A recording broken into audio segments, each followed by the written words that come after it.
Hi, this is Jason from Horrific Nightmares. Welcome back to the Fangoria Movie Challenge. Now, this is a segment I've been doing with my good buddy, Joe the Horror Man, where we're not only going to watch, but also review all 101 movies Fangoria thinks we should have seen. Today, we're going to be talking about The Exorcist 3. The Exorcist 3 is a 1990 film which runs approximately 110 minutes and is written and directed by William Peter Blatty. And he passed away on January 12th, 2017 at the age of 89. He was responsible for the ninth configuration and my relatable recommendation, which I'm not going to say what it is yet. Now this stars the late great George C. Scott again as Kinderman. He passed away on September 22nd, 1999 at the age of 71. He was in Patton, The Hustler, and The Changeling, which we've covered on this challenge. Fantastic actor. Ed Flanders as Father Dyer.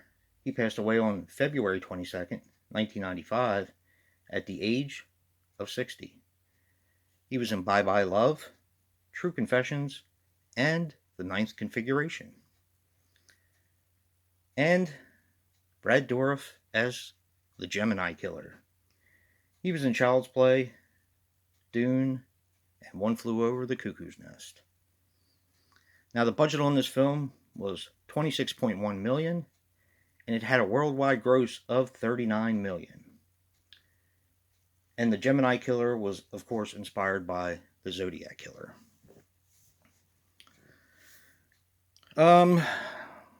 This has had a pretty, I guess, not a troubled past, but a little bit of controversy surrounding this one. Let me get into the main plot. You have George C. Scott, who plays Kinderman, who is a cop, and his best friend is Father Dyer. And the exchanges between these two guys is priceless. They literally steal the movie.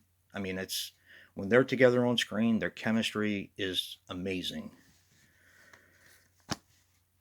And there are killings around Georgetown, of course, in 1990, which resembled that of the Gemini Killer.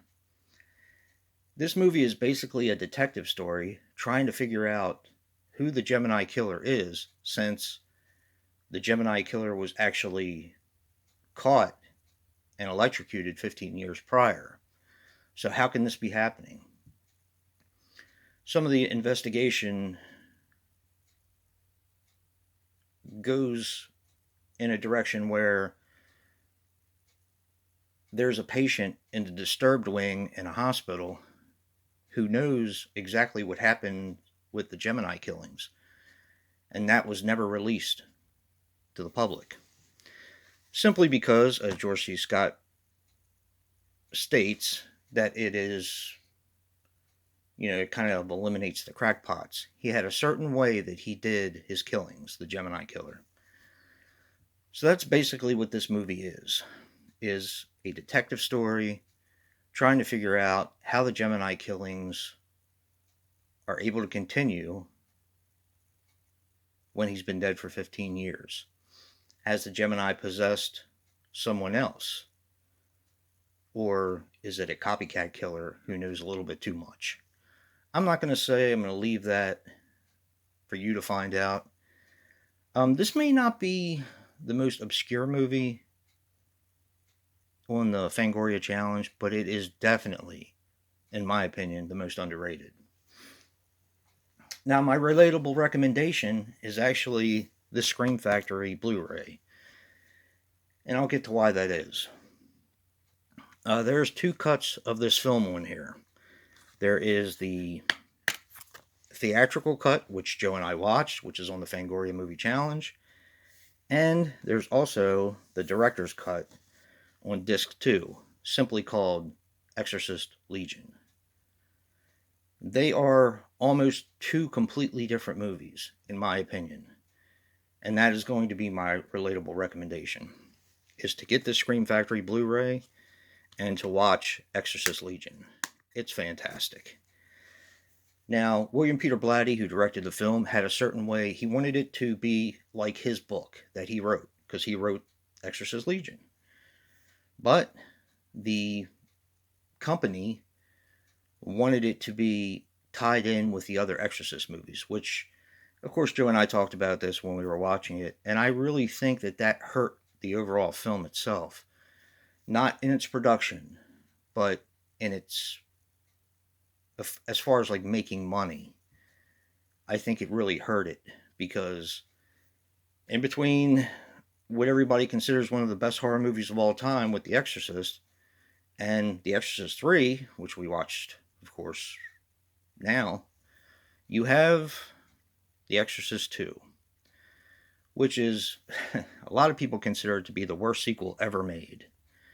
I don't feel that way. Believe me, I've seen some garbage in my time, but it is definitely inferior, and this should have been the sequel to The Exorcist.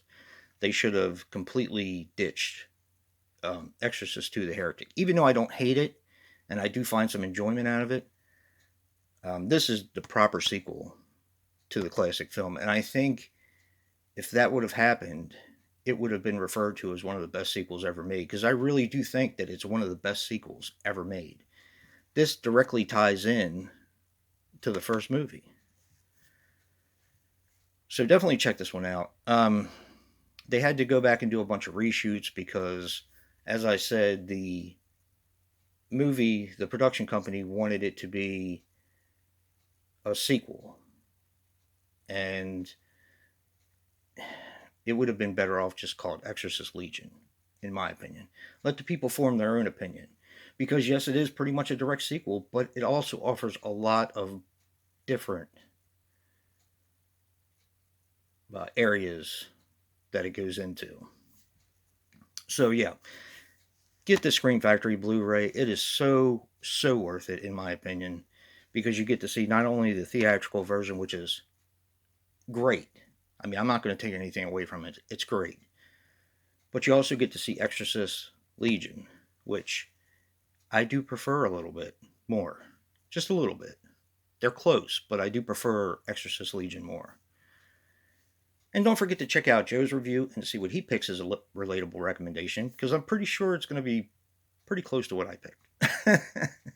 And don't forget, yeah, if you like what you see in here, hit that like button and subscribe.